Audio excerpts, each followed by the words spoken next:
जय श्री कृष्णा दोस्तों। जानिए गुरु पूर्णिमा का महत्व। हिंदू कैलेंडर के अनुसार गुरु पूर्णिमा आषाढ़ की पूर्णिमा को मनाई जाती है। गुरु पूर्णिमा मनाने के पीछे ये कारण है कि इस दिन महर्षि वेदव्यास का जन्म हुआ था। गुरु पूर्णिमा से संबंधित पौराणिक कथा के अनुसार महर्षि वेदव्यास भगवान विष्णु के अंश स्वरूप कलावतार हैं। उनके पिता का नाम ऋषि पराशर तथा माता का नाम सत्यवती था।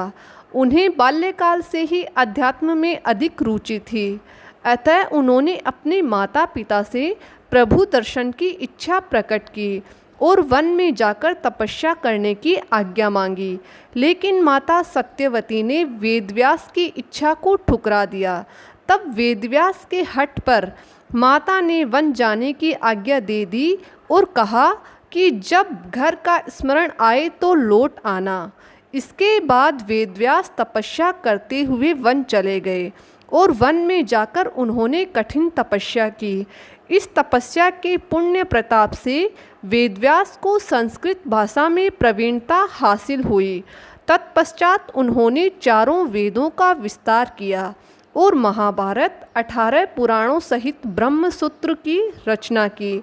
महर्षि वेदव्यास को अमरता का वरदान प्राप्त है, अतः आज भी महर्षि वेदव्यास किसी न किसी रूप में हमारे बीच उपस्थित है। वेदव्यास को हम कृष्ण द्वैपायन के नाम से भी जानते हैं, अतः हिंदू धर्म में वेदव्यास को भगवान के रूप में पूजा जाता है।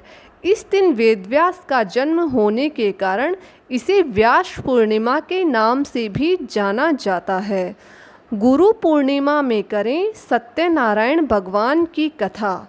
गुरु पूर्णिमा सोमवार 3 जुलाई को मनाई जाएगी।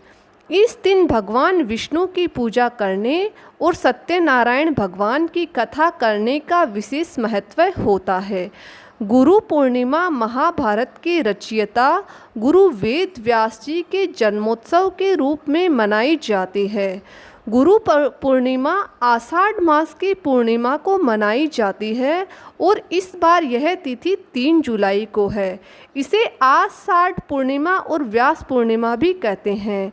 महर्षि वेदव्यास का जन्म आषाढ़ पूर्णिमा को लगभग 3000 ईसा पूर्व हुआ था, इसलिए उनके प्रति सच्ची श्रद्धा प्रकट करने के लिए हर साल आषाढ़ पूर्णिमा को उनके जन्मोत्सव के रूप में मनाया जाता है। इस दिन वेदव्यास जी ने अपने शिष्यों को भगवत पुराण का ज्ञान दिया था, इसलिए यह दिन व्यास पूर्णिमा के नाम से जाना जाता है। इस दिन सत्यनारायण भगवान की कथा सुनने की मान्यता काफ़ी समय से चली आ रही है। इसे सुनने से आपके कष्ट दूर होते हैं और घर में आर्थिक समृद्धि बढ़ती है। गुरु पूर्णिमा पर सत्यनारायण कथा सुनने के लाभ। गुरु वेद व्यास जी को भगवान विष्णु का अंश माना जाता है, इसलिए गुरु पूर्णिमा पर उनकी पूजा की जाती है और उनके रूप माने जाने वाले सत्यनारायण भगवान की कथा सुनी जाती है। विष्णु पुराण में बताया गया है कि पूर्णिमा तिथि भगवान विष्णु की पूजा करने के लिए सर्वश्रेष्ठ श्रेष्ठ तिथियों में से एक है। अगर आपके घर में काफ़ी समय से आर्थिक तंगी चली आ रही है या फिर कारोबार में सफलता नहीं मिल रही है, तो प्रत्येक पूर्णिमा पर सत्यनारायण भगवान की कथा सुनने से आपको विशेष लाभ होगा और आपके घर में धन की वृद्धि होगी। इसके अलावा नौकरी में यदि काफ़ी परेशानी चली आ रही है तो उसमें भी लाभ होगा। गुरु पूर्णिमा की पूजा विधि।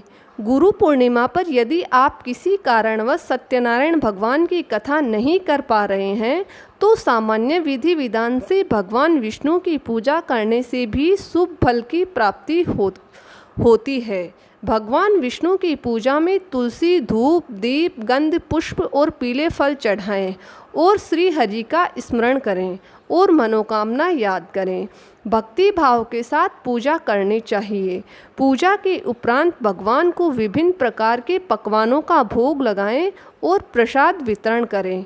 जय श्री राधे राधे। दोस्तों, अगर आपको हमारी पोस्ट पसंद आई तो चैनल को सब्सक्राइब और लाइक ज़रूर करें। आपके लिए ऐसी ही कहानियाँ और लेकर आती रहूँगी। धन्यवाद दोस्तों।